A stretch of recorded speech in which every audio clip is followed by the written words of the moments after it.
Epektibo na simula ngayong araw ang panibagong malakihang dagdag singil sa presyo po yan ng produktong petrolyo. Sa abiso po ng Shell, papalo ng halos 20 pesos ang dagdag sa kada litro ng diesel. Halos 6 pesos naman ang itataas sa gasolina at 9 pesos and 10 centavos ang price hike sa kada litro ng kerosene. Ang ibig sabihin, papalo na po sa 170 pesos ang kada litro ng diesel sa mga gasolinahan, habang 120 pesos naman per liter ang gasolina. Bukod po sa petrolyo, muli ring nagtaas ng 16 pesos per kilo ang regasko sa kada tangke ng LPG kahapon. Bahagi po ito ng utay-utay na price adjustment na ipinatupad nila ngayong Abril. Suma total, nasa 176 pesos na ang itinaas ng kanilang 11 kilo na LPG. May mungkahi naman si Senador Sherwin Gatchalian para mapanatili ang supply ng langis sa bansa. Una, ang pagbibigay ng incentive sa gagamit at gagawa ng electric vehicles. Pangalawa, ang pagpapatupad ng fuel rationing at volume cap. Paliwanag ng senador, may ibang bansa na ang nagpapatupad ng volume cap o limit sa ikinakargang gasolina. Kung irarasyon daw ng pamahalaan ng gasolina, posibleng mapalawig ng hanggang 100 araw ang supply ng langis sa bansa. Sa iba pang balita, wala pa ring senyales ng paghupa po ng tensyon sa gitnang silangan. Matapos tanggihan ng Iran ang alok na ceasefire ng bansang Amerika, nagbanta po si US President Donald Trump ng mas matinding mga pag-atake sa Iran kung hindi nito bubuksan ang Strait of Hormuz. Hindi naman nagpatinag ang Iran. Ang buwelta nito kay Donald Trump, lalo lamang magiging malaimpyerno ang sitwasyon sa rehiyon dahil sa padalos-dalos na kilos nito.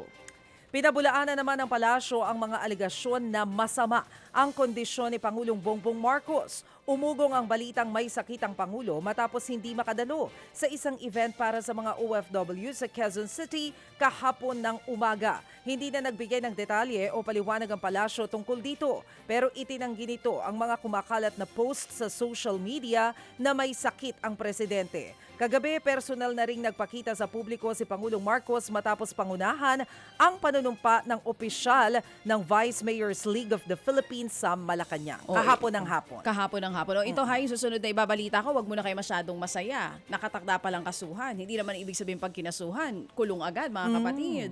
Nakatakda nga pong kasuhan ng plunder ng ombudsman, sina dating Senate President Cheese Escudero at dating House Speaker Martin Romualdez, kaugnay po yan sa flood control scandal.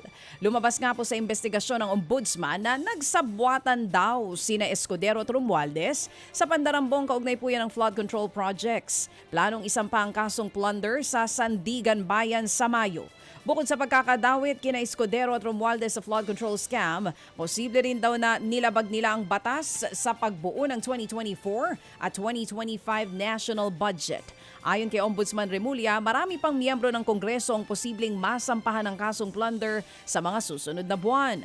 Dati nang itinanggi ni Escudero at Romualdez ang alegasyon, pero nangako ang dating speaker na makikipagtulungan sa gagawing investigasyon. Sa kaugnay na balita, naniniwala naman si dating ICI Special Advisor at Baguio City Mayor Benjamin Magalong na may mga taong ayaw talagang pauwiin. Sa Pilipinas, si dating Congressman Zaldi Co. Matagal nang wanted si Co. dahil sa mga kaso kaugnay sa flood control scandal. Sa huling ulat, nagtatago ito sa Portugal pero tingin ng alkalde sadyang may ayaw talagang magpauwi sa kanya dahil sa kanyang mga nalalaman. Kabilang dito, yung malalaking personalidad na dawit sa katiwalian.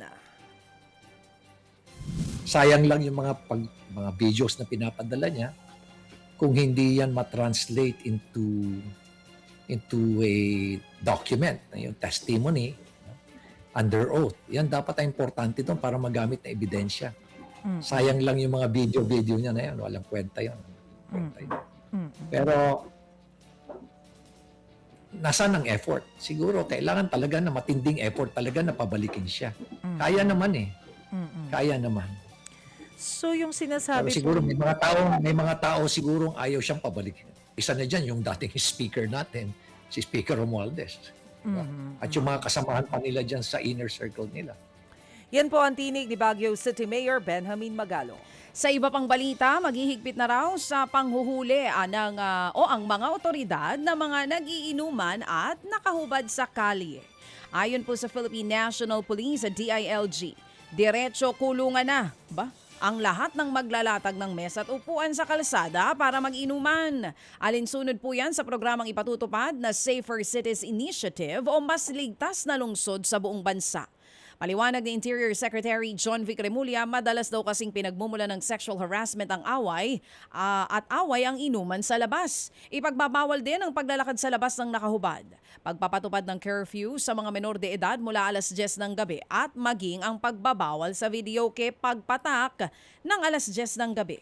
Mga kapatid, para sa iba pang mga balita at impormasyon, sundan niyo po kami sa X, Instagram, Facebook at syempre sa TikTok, True Network PH. Mag-subscribe din po kayo ha sa aming YouTube channel, True Network. May website din po tayo, truenetwork.ph, at pwede nyo rin po kaming mapanood sa Channel 19 ng aming True FM TV. Lagi pa rin makinig sa radyo dito po sa 105.9 True FM dahil dito, laging true sa'yo, kapatid. Ito tayo sa